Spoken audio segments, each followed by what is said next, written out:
Assalamualaikum warahmatullahi wabarakatuh. Perkenalkan, kami dari kelompok 5 akan mempresentasikan mengenai kerangka strategi pembelajaran.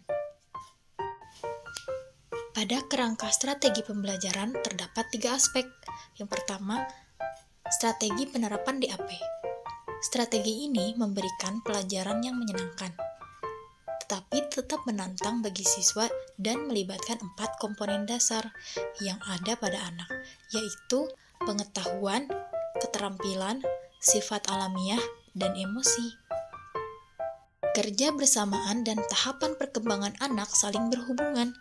Apabila proses pembelajaran dapat melibatkan aspek ini secara bersamaan, maka perkembangan intelektual, sosial, dan karakter anak dapat terbentuk secara simultan. Oleh karena itu, strategi pembelajaran DAP dianggap dapat mempertahankan semangat belajar untuk anak-anak dan hasil belajar. Berikut merupakan langkah-langkah penerapan strategi dari DAP. Yang pertama, membuat aturan yang jelas dan konsisten tentang perilaku di kelas. Yang kedua, menciptakan lingkungan belajar yang nyaman dan menyenangkan dalam pengalaman belajar dengan melibatkan aspek fisiologi anak, misalnya dengan permainan atau dengan bernyanyi.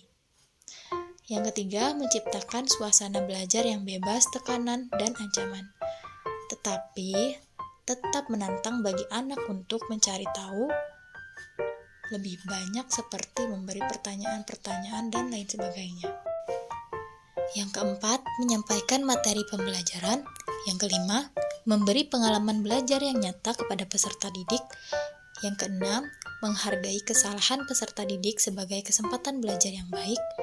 Yang ketujuh, mengingatkan peserta didik untuk memperbaiki kesalahannya. Yang kedelapan, mendengarkan peserta didik ketika kecewa dan frustasi dalam menjalani proses pembelajaran, serta memberikan semangat kepada peserta didik. Dan yang terakhir yakni adalah mengarahkan peserta didik untuk menyelesaikan konflik dan memecahkan masalah yang timbul saat proses pembelajaran. Kemudian, aspek yang kedua yaitu pendidikan tanggap budaya. Merupakan model pendidikan teoritis yang tidak hanya bertujuan meningkatkan prestasi peserta didik, namun membantu peserta didik menerima serta memperkokoh identitas budayanya. Pendidikan tanggap budaya memiliki strategi pembelajaran. Di antaranya yaitu 1. Proses pendidikan di sekolah menerapkan manajemen sekolah berbasis multikultural. Kedua, mengembangkan suasana yang kondusif di sekolah.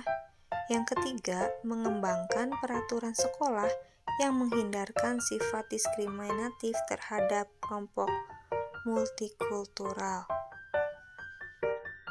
Yang keempat, sekolah dapat memenuhi kebutuhan semua unsur multikultural secara proporsional. Kelima, sekolah mengembangkan visi, misi, dan tujuan dengan aspek popularitas.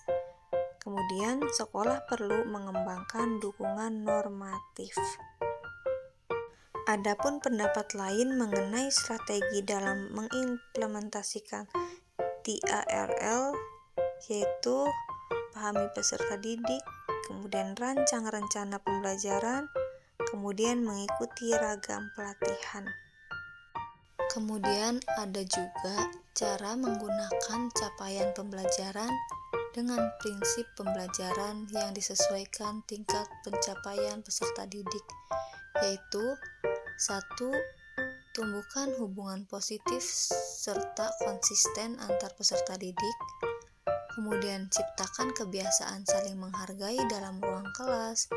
Kemudian menggunakan metode mengajar yang tepat, dan berikan kesempatan berpendapat untuk merangsang peserta didik untuk berpikir. Terima kasih. Wassalamualaikum warahmatullahi wabarakatuh.